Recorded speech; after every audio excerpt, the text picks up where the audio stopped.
All right.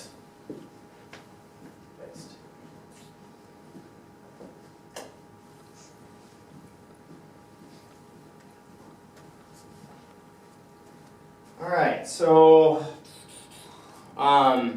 first just a little bit about what this is and like the assignment that we had to do. So I'm getting my master's of history through Northwestern College right now, which is where I got my undergrad through. And we kind of, for like our capstone project for the class, we're required to do a local history project, which for me, when I was assigned this, I had only been living in the area for like a year, so I was like, what am I going to do this on? I have no idea about anything in the area, so I went to the library and I talked to some of the librarians, and I remember like just telling one of the librarians about this assignment that I had, and it was really funny. She her face like lit up right when I said this, and she like ran over, she grabbed her keys, like ran over to a little filing cabinet, unlocked it, and pulled out like all these files that they had in the library about these murders that had happened in Cedar Falls in 1975. And she's like, I remember when these happened, I was a little girl, like everyone was so terrified, like it was just a frightening experience. She's like, you gotta do it on this. This is like a major thing that happened in Cedar Falls. And I was like, that sounds pretty interesting. So that's kind of how I came to this subject matter.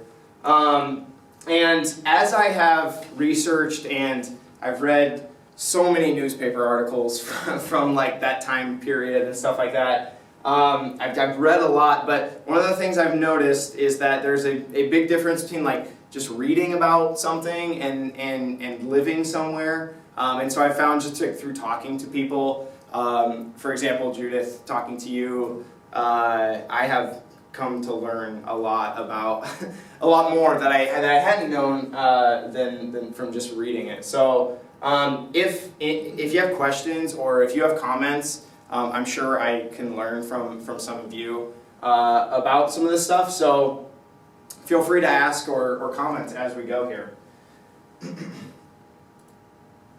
So a little bit about what happened. So on Halloween night in 1975, a family of four was brutally murdered in their home, in their farm home in Cedar Falls, Iowa.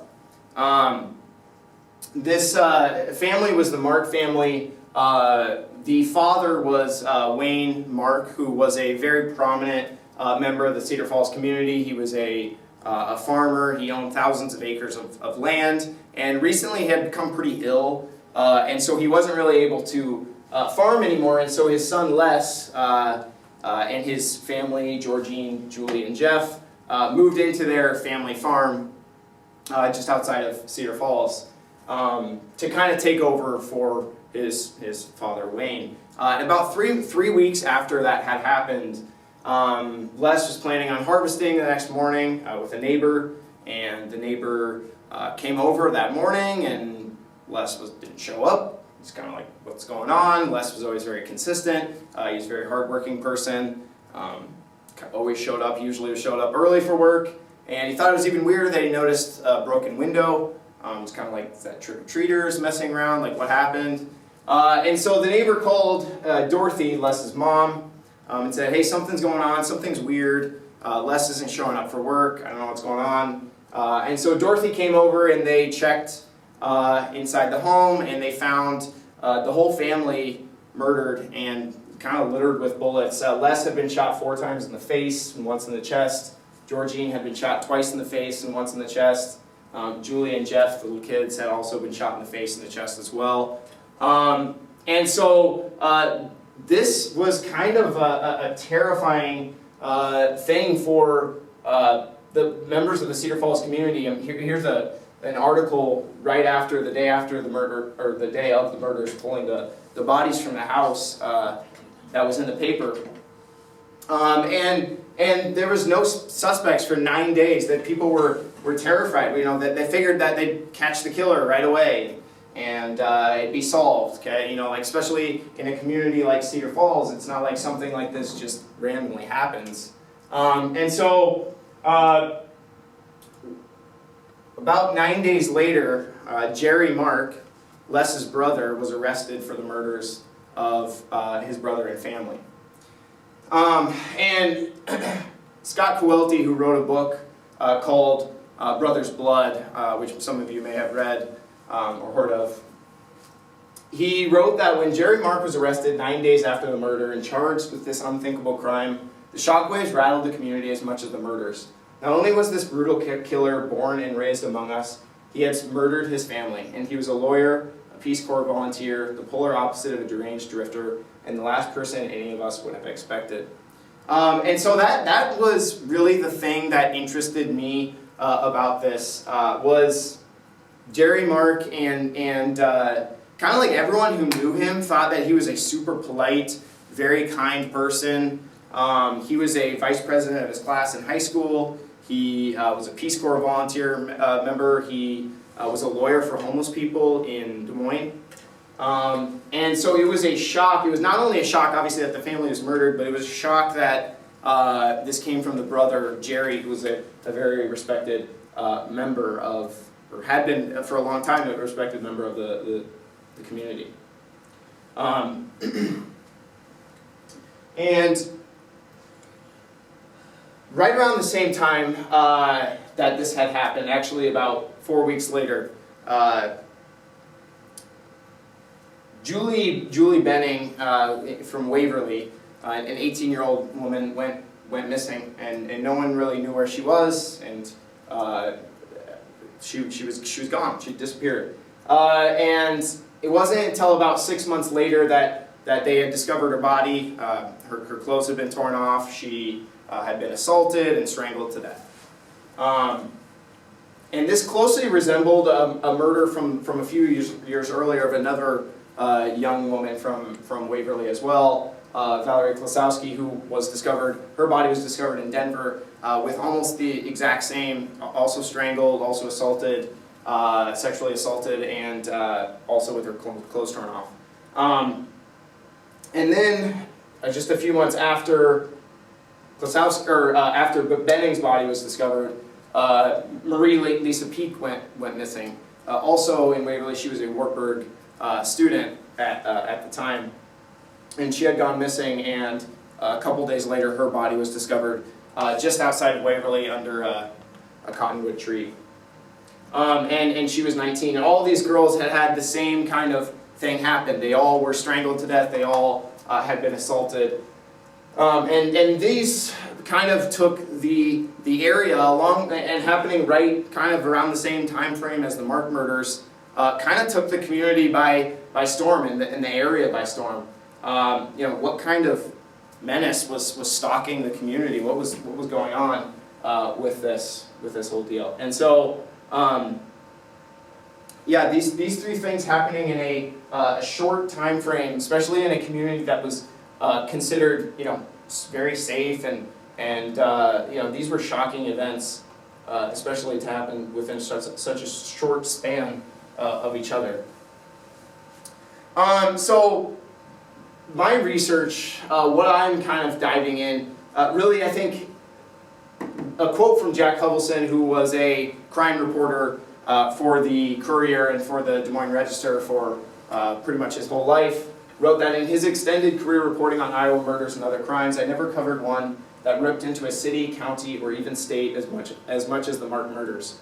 And this is kind of what I wanted to look at in my research, especially was how this impacted the community, how these murders impacted the community. And I thought that the most interesting way to do this, especially since they happened in the 1970s, was to look at what America, the turbulent era that America was going through during the 1970s, and kind of compare it to, okay, so what was a rural Midwest representation of that?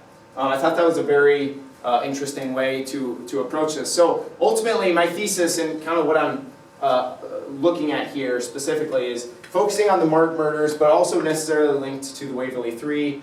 This research is going to outline the ways in which the response of the Cedar Valley community reflected social and political changes in America at large during the 1970s. So before I kind of dive into some of this stuff, I just want to clarify and clear up a couple of misconceptions. First of all, there's a lot of mystery behind all of these cases. So like, I mean, especially with the Waverly 3, these are Iowa cold cases. They have not been solved. Nobody knows what happened. A lot of people have theory. They've made shows about it, and there's all sorts of stuff you can read about it. And so there's a lot of mystery to that story. And even the Mark case, Jerry Mark was arrested pretty soon after, but a lot of people have questions about Jerry Mark's arrest, and he was found guilty purely on circumstantial evidence. There was no hard evidence to convict Jerry. And so, there is a level of mystery. However, that's not really what my plan is here with this project. It's not really to dive into the mystery of some of these things. It would be definitely an interesting thing to explore maybe another time or whatever. But I'm more interested in looking at sort of how the public responded to such shocking events in such a safe community. And a couple of things that I want to make clear before I get into some of this stuff is the public perception of what was going on and maybe why it was going on. A lot of times just because the public thinks that this is the reason why something is happening is not necessarily based in hard research. It's not necessarily based in good evidence always, especially like when fear is at play, right? When people are afraid, they're not always like thinking about, what's the evidence behind it before I actually make a theory about what's happening. And so I kind of want to, what I'm going to be focusing on is what the public perception was, not necessarily whether that was right or wrong. And then I will be looking some at media, pop culture, and politics as a way to kind of analyze the responses. And I think that these three things are very important because it says a lot about how the people are responding. This is kind of what the public is consuming and how they are behaving. And so to see how that is happening, that kind of reveals a lot about what this perception is. Okay, so I will begin by looking a little bit at sort of the changing cultural landscape during the 1970s at large, and then I'm going to kind of dive into what was happening locally. So that's kind of how this is going to go a little bit, is zoom out a little bit and then zoom in a little closer. So when you look at like pop culture during the 1970s, one of the things that changed drastically was the disintegration of the Hays Code, which had been a part of Hollywood since the 1930s. From 1934 to 1968, Hollywood had censored the films that they would make to make sure that only like heroic characters were portrayed. There wasn't any sex and nudity. There wasn't any violence or bad language or anything like that. However, by 1967, and the Hays Code officially ended in 1968, but it was really done by 1967. You all of a sudden have this like influx of films that are pushing boundaries to like a whole different level than our culture had ever seen before. So, for example, The Graduate was an immensely popular film that was about a young boy falling in love with an older woman, and then falling in love with the daughter, and then that sort of thing. And then Bonnie and Clyde, of course, was almost this like heroic representation of two rebellious people who, extremely violent film that kind of showed this changing generation and this changing attitude, the public attitudes at the time. And then, of course, the film Deep Throat, which was the first popular pornographic film, and it made like tens of millions of dollars in the 1970s. It was a very, very successful film. And pornography especially is going to be something that rises in popularity during the 1970s. And a lot of people are going to, especially, whether or not this is, based on research, a lot of people are going to connect that with the rising crime rates, especially like the rise in sex crimes and stuff like that.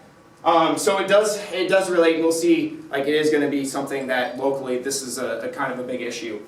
And then, films like The Exorcist, which kind of showed things that people had never seen, said things that people had never heard. Just a lot of boundaries being pushed at the time. And then films that like portrayed criminals in a certain way. So like movies like Dirty Harry and Death Wish showed cops or vigilantes like Clint Eastwood and Charles Bronson as these like heroes because they killed the criminal, right? Like not necessarily because they like went about it in the correct way, or not because they obeyed the law or whatever. Like these films were immensely popular because people wanted to see the criminal punished, right? And so these were really big hits during the 1970s. Even the explosion of the slasher genre, which often is connected with a lot of murders that had actually happened, these became a big deal in the 1970s as well. And we even see this in music, so songs like Helter Skelter by the Beatles. Obviously this was used by Charles Manson to kind of portray the idea that there was this race war, and that all was like connected with the Tate LaBianca murders in 1969. And songs like Psycho Killer, which kind of puts you in the mind of a serial killer. So we really see this like major change in culture happen beginning in the late 60s, but really kind of taking hold throughout the 1970s. So in Newsweek, there was an article from 1984 that basically said the transient character of modern American life creates the perfect environment for serial murderers. Some suggest that sexual permissiveness has unleashed deviant drives. Others contend that a whole generation has been numbed by watching thousands of TV murders in which victims do not appear to suffer. So there's this changing attitude that people have is, what is this whole new like boundary pushing culture that we've kind of taken into done to our society? People are going to really ask questions about that. And then something else that's going to become really prominent is the new obsession with like true crime. So for example, the book In Cold Blood by Truman Capote about the Clutter family murders in Nebraska, which were actually often connected with the Mark murders as well. They had a lot of similarities. They're both rural, entire families were killed. That's kind of considered the first work of true crime, at least popular work of true crime. And then of course Helter Skelter by Vincent Bugliosi in 1974 about the Manson murders. So these became very, very popular at the time. And of course, you have all of the media is going to report heavily on the multiple murderers during the time. So, and even like some of them are going to use the media to like their benefit. So, in the case of the Zodiac Killer, the Son of Sam, these people are going to be portrayed. Ted Bundy, especially, okay, are going to be either constantly commented on by the media. It's going to become this obsessive thing: is who are these criminals? What's going on right now. Philip Jenkins does a good job of like laying this out in his work, Decade of Nightmares, by basically listing 7 names. He says he gives these names. He says Chester Dwayne Turner, Efren Saldivar, Charles Cullen, Robert Yates, Lorenzo Gilliard, Ted Bundy, and John Wayne Gacy. And he kind of asks like, how many of those people can you recognize just by hearing the name? And just for curiosity's sake, how many people can like recognize and know like who they kind of are for 7 of those people, like all 7? Anybody? 6? 5? You know 6? I got 2. 2? You got 2? You got 2? I got 2? 2? Okay, so yeah, he kind of lays out the idea that like nobody, unless you're like a serious crime buff, really is going to know who these first 5 people are, but almost everyone knows who Ted Bundy and John Wayne Gacy are. And he points to the idea that this is because these 2 killers, which were convicted in the 1970s, were part of this kind of obsessive media storm about them. And that's kind of carried with the popular conscience as well. These first 5 were all people who were convicted serial murderers after the year 1998. So some of them were even, in like the mid-2000s. And so he says, why these people who, some of them actually were convicted of more murders than Ted Bundy and John Wayne Gacy. And so why is it that these people stay with us, but these people who are more recent, they don't, right? And so it kind of points to the fact that this is because of that media obsession in the 1970s that we see.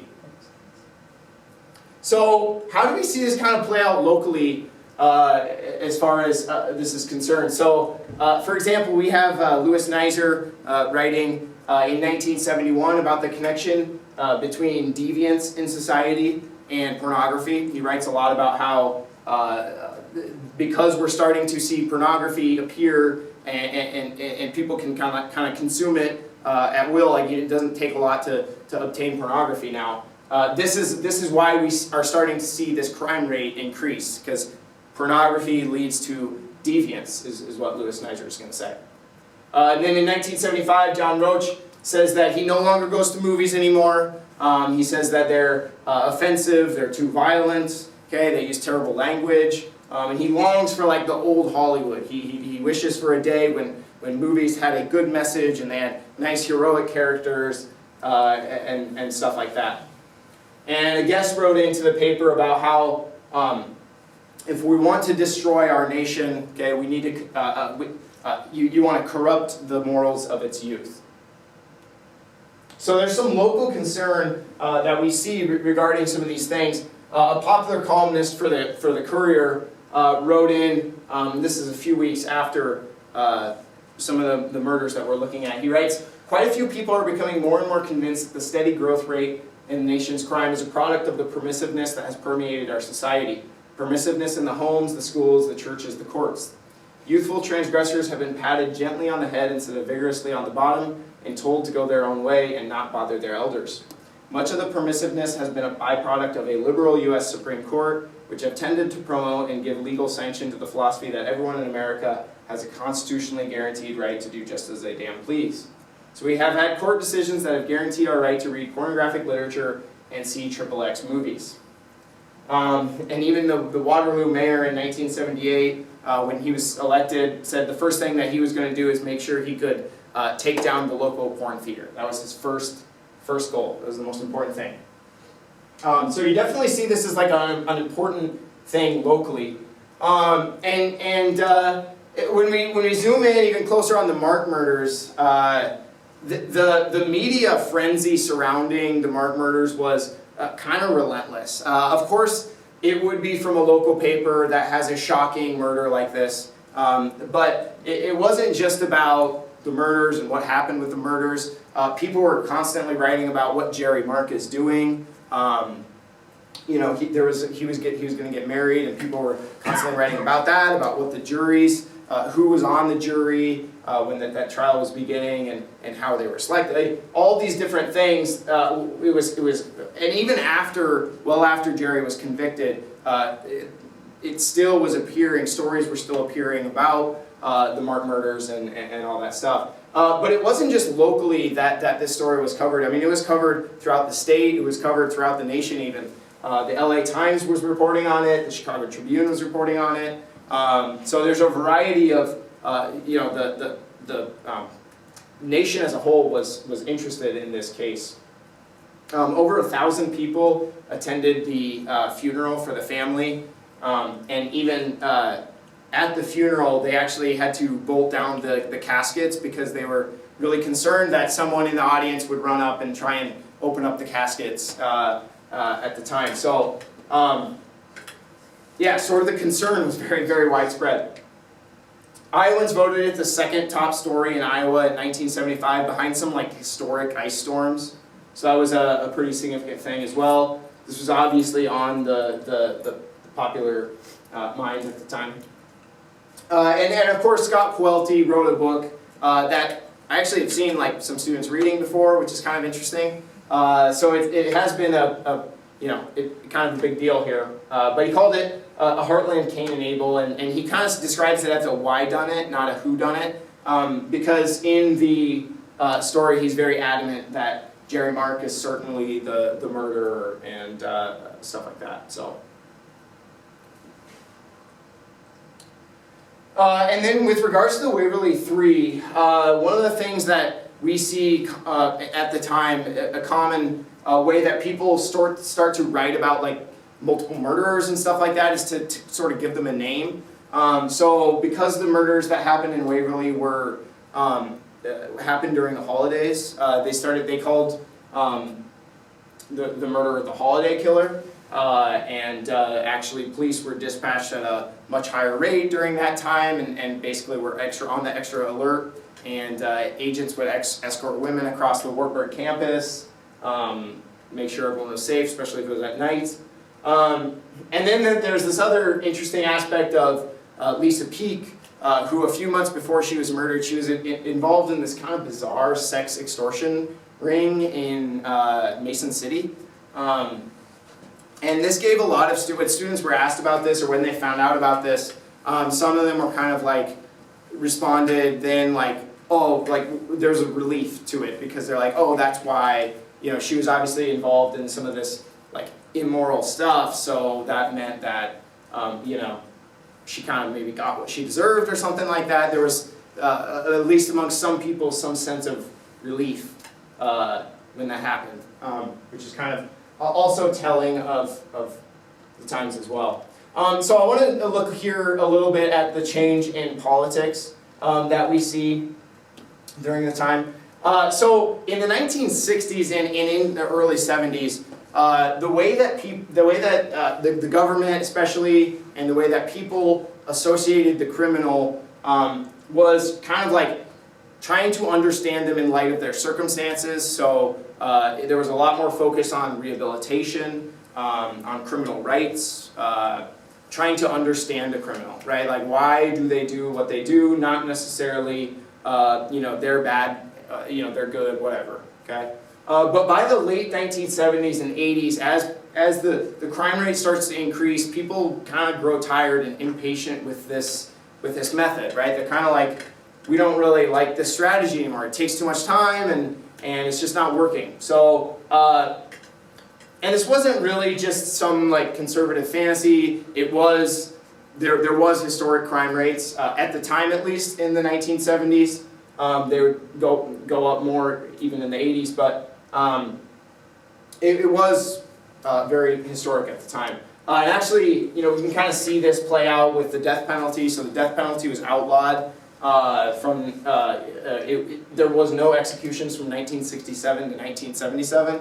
And even the Supreme Court, a few years later, as people started to grow frustrated, they reinstituted the death penalty. So they're like, okay, no, we can actually execute people now. And this kind of revealed a public that was much more sympathetic to conservative messaging. So, you know, obviously the 80s are going to see this rise in conservatism, okay?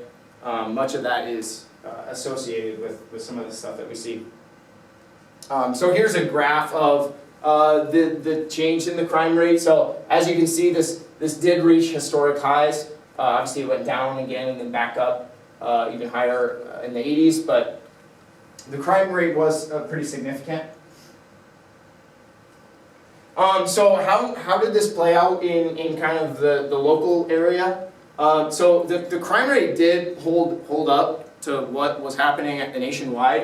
In 1976, Cedar Falls reported a 74% rise in serious crime rate. You know, serious crime like rape, murder, okay, those things, armed robbery. Waterloo was up 46%.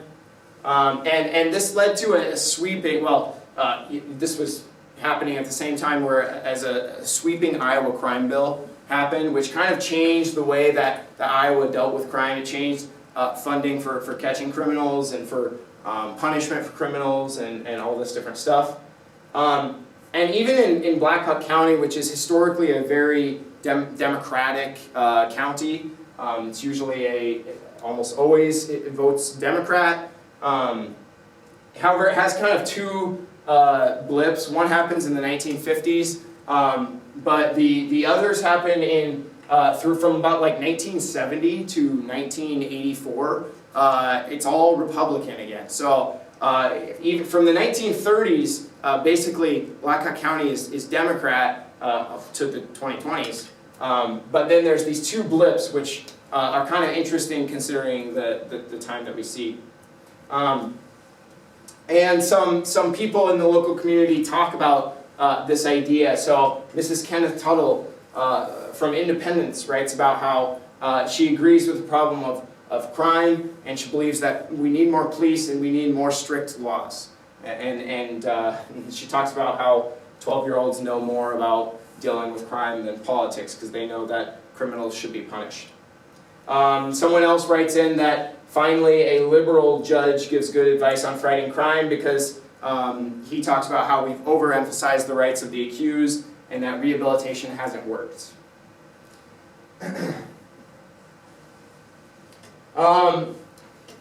So one of the things that has always been really interesting to me about this assignment is the role that fear plays in how people respond to certain things and how fear can change the way they behave, the way that they think politically, the way that they think, whatever. And so right after the murders happened, several days after they had happened, one of the neighbors of the Mark family wrote in that we thought that they would solve the crime right away. So this is before that they caught Jerry Mark. But he said it's taking too long. If they would only get it solved and get somebody behind bars, my God, I would feel a whole lot better for my family. And so, I thought that this was really interesting in highlighting that the way that fear and the idea that people really want to just make sure that someone is caught and that, that would just give them some peace, in dealing with this crime. And actually, Jerry Mark would later kind of claim in his defense that this is sort of why, they just wanted to catch someone and I was their best person to catch. There was a lot of pressure. So that's kind of one of the things that he argued. And then there's even this mythical, biblical element to the prosecuting attorney, David Dutton, when he spoke about the case. He really he referred to it as using the story of Cain and Abel from the Bible. He talks about how it's one of the first stories in the Bible, and it's something that people really responded to him talking about this through this kind of biblical imagery. And actually, he named his book Cain and Abel story. And newspapers kind of took this and ran with it. They called them the Cain and Abel murders, sort of from then on out. And even, I thought it was interesting reading Kowalty's book and hearing some of the things that he said. He's very adamant that people need to know that Jerry Mark is the one who committed this crime. That's something that's very important to him. I have a video here of him talking about this that I can play. It's pretty short, but.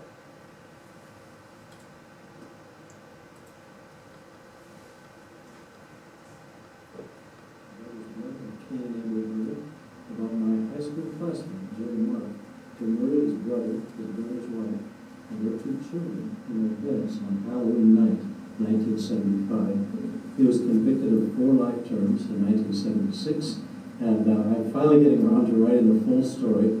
I researched it, and it really does deal with this terrible trauma that struck this community, a mass murder in our midst, and it turned out to be the brother. It was really amazing to people. And this is a way of helping people understand the trauma and therefore maybe dealing with it better than we have. And so, it kind of just talks a little bit about that there. So yeah, he's very adamant about making sure people know Jerry was the one who did it. And I found this kind of interesting regarding the Benning murder in Waverly. Connected with some of the stuff that we're looking at here. She had written an article when she was in high school about how the death penalty was wrong and we should not have the death penalty. It should be something that's instituted. And in the Cedar Rapids Gazette, they wrote about this, and the article is titled, "Girl Criticizes Death Penalty, Found Dead." And I thought that was kind of an interesting way of okay, so...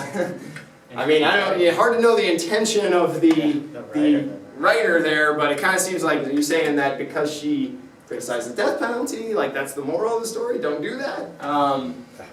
Sure seems like that's what they're kind of doing there. And then Judith, who so kindly interviewed for me and was willing to sit down and answer a bunch of questions that I had, because she was on campus when Lisa Peek was murdered, and she lived a couple of rooms down from you, correct? My dorm floor, yeah. Yeah, and so I learned a bunch from Judith about what happened in Waverly, and also even with the Mark murderers. But one of the things that I thought was interesting about how she saw the community and how it was sort of viewing people after those things happened was, she wrote that I would say that there was a concern from a staunch conservative community immersed in tradition and doing things the way that they had always been done. For 3 years after graduating from Wartburg, I worked at Bremwood Institution, a center for emotionally disturbed and/or juvenile delinquents. The inmates were viewed as unwanted outsiders by much of the community from my perspective. Later, I worked and still do for Waverly Shell Rock School District. I can now say that each of these 3 places were like living in a different separate community, all 3 distinctly separate from each other, yet together in the same town. I thought that was very interesting in looking at how a community which has experienced some very challenging, difficult stuff is viewing maybe people who have been seen as questionable, seen as outsiders, with a lot of skepticism after this time. And so that was something I found very fascinating there. So in conclusion, I don't want to keep you guys here too long, so I'm going to sum it up here. But one of the things that we see often historically is that places, especially like the Midwest, will not necessarily follow the trends of the nation at large, especially when so much of what is happening in the world is often revolving around what might be happening around the coasts. And the roles that they can play. But I think what is so interesting about this case is that it really did follow a lot of the trends, and the way that people thought was very, in very good comparison to what was actually happening nationwide. And of course, any good historian is going to mention that, of course, we can't just look at the murders and say, like, because this happened, all of this other stuff followed, right? Things are never that simple. There's always a lot of complexity to stuff like this. There's a variety of factors, but I think that the evidence is clear that these things really did propel some of these ideas that we saw nationwide forward through a degree of fear, through a degree of concern over social changes, and stuff like that. I think that we see the media obsession, we see the cultural concerns with the changing world. We even see the increasing crime rate, and we see the political changes. And so that was one of the things that was really interesting to me about what I found in researching this. And these are my sources, so if you want to check those out. Oh, I'm back there. Yeah, you guys are done. Yeah, you can come read them. So, yeah, thank you very, very much for listening to my presentation. Do any of you have any questions or comments or anything like that you think I should know about some of this stuff? I haven't completed writing my thesis yet. I have given the presentation before I've done all my research, but yeah. I was just going to mention, because I did to you, Mhm. that Valerie, Mhm. South student, she was a Waverly Shell Rock student, and she was in 9th grade at the time with my husband. They were classmates. Oh, really? They were Yeah. classmates? They were surprised she just sort of disappeared, didn't come to school, and then what, she's dead. There was always the rumor, the townies claimed that her father did it, but it's always been the rumor. John Kowalski. Yeah. I had a She student. graduated from here. I had a student that came to me and talked about how her mom or something thinks that it's her father. Her father. Yeah. That was the murderer. Yeah, that's what my husband said, that Yeah, everybody in town knew it, but nobody could prove it or wanted to at the time. Interesting. Yeah. Interesting. Yeah, yeah, and there was even some like people that were saying because they didn't believe like it wasn't Jerry Mark, some people were like, were all of these like things connected with each other? Like that was even some people were talking about that. Yeah. Yeah, and then, I mentioned that the Mark it's a really nice house, but nobody, of course, wanted to live there for many years then.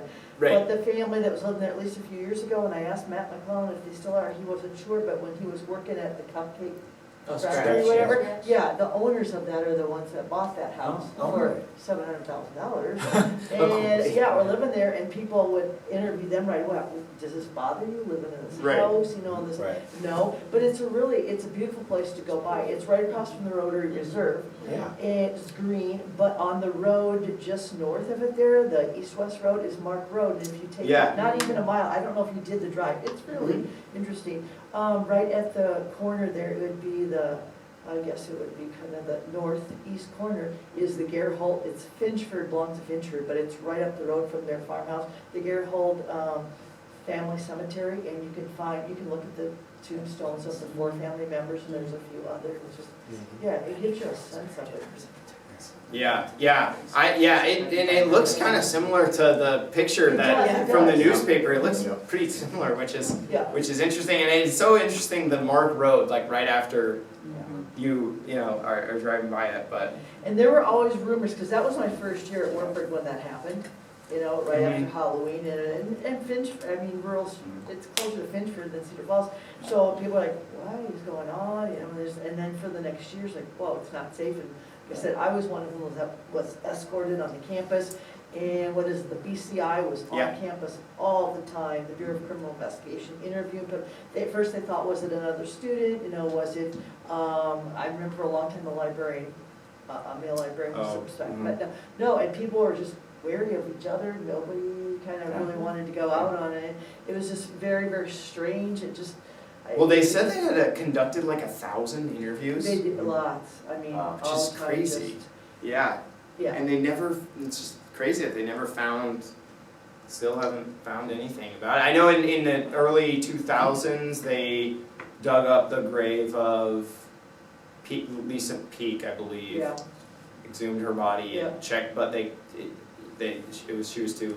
yeah, her case comes up the most often, every few years it comes up again, you know, like on a national TV show or something, they talk about it, because there have been other ones too, but they bring that up all the time.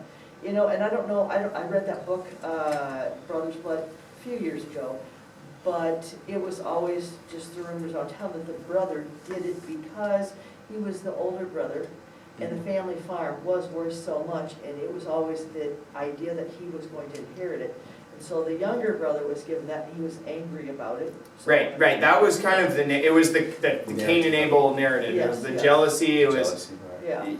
Yeah, That was kind of the narrative that was framed around it, and it was like it was $1 million, business. They Yeah. were very wealthy. In the 70s at that time, that's a lot of money. Yeah, right. It Yeah, was- yeah. They were very wealthy Yeah. family, very prominent.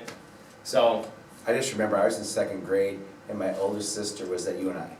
Oh. I remember that we then went, you know, and drove out there, you know, this is gonna be, not when it happened, but, Right. but. you know, it was like, oh, you know, this is where it's just not far. Yeah. Because there's no Highway 20 or anything, you know, to get to UNI. Right. It was all coming down through small towns, Mhm. you know? And so Yeah. it was, I just remember as a kid driving, you know, Cedar Falls, all I knew is like there's a dome there, you know? Because she's at this big college. And, The dome had just been built. yeah, yeah. Oh, yeah? She was the first to graduate in the Uni Dome. My sister was. Did you live in? Where did you No, live? Northeast Iowa. Okay. So about, you know, hour away, Yeah. but yeah. Lucas, you said all of the evidence was circumstantial. Yeah. So had they not preserved anything then that ultimately could be tested for DNA? Yeah. So that's interesting. So they had cigarette butts that were found at the crime scene that were tested for blood type in the 1970s when they were using it, and it was Jerry's type O blood. However, so that was one of the things that they were like, oh, it's his blood type on these cigarettes that were found, and Les did not smoke. And so they're like, this is evidence that it's Jerry. In the 2000s, when DNA testing came back, they retested those and found out it was not Jerry's cigarette. It was not his DNA, even though it was a blood type, it was not his DNA. So that actually led to the case being reopened for a little bit.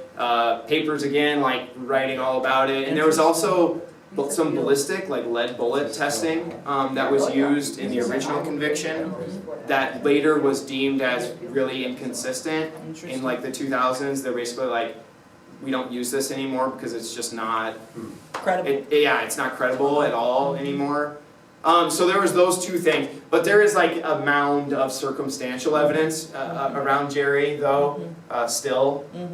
But then I remember they talked about how, because at the time he was living in California. He was living in California, And yep. they figured out the distance and all that, and mileage, and where did he stop, how could he drive his motorcycle from there and get here on time to do that, and then be back in California. There's just so much that Yeah. and he's appealed more than once. He has. That could identify. Yeah. So that is all done Somebody right. said that, Yeah. now he can't appeal anymore. And he maintains his innocence to this day. Right. So with all your research, what are your thoughts? Is he guilty or not? I think it's hard to ignore the amount of circumstantial evidence that is against him. If I were on a jury and without reasonable doubt, could I say that that's a little bit tougher? You know, without any hard evidence at all, and with the DNA testing proving that those weren't his cigarettes, That's based on current technology. Right. So at the time, I think at the time for sure, I would have said, yeah, this is too much circumstantial evidence for someone.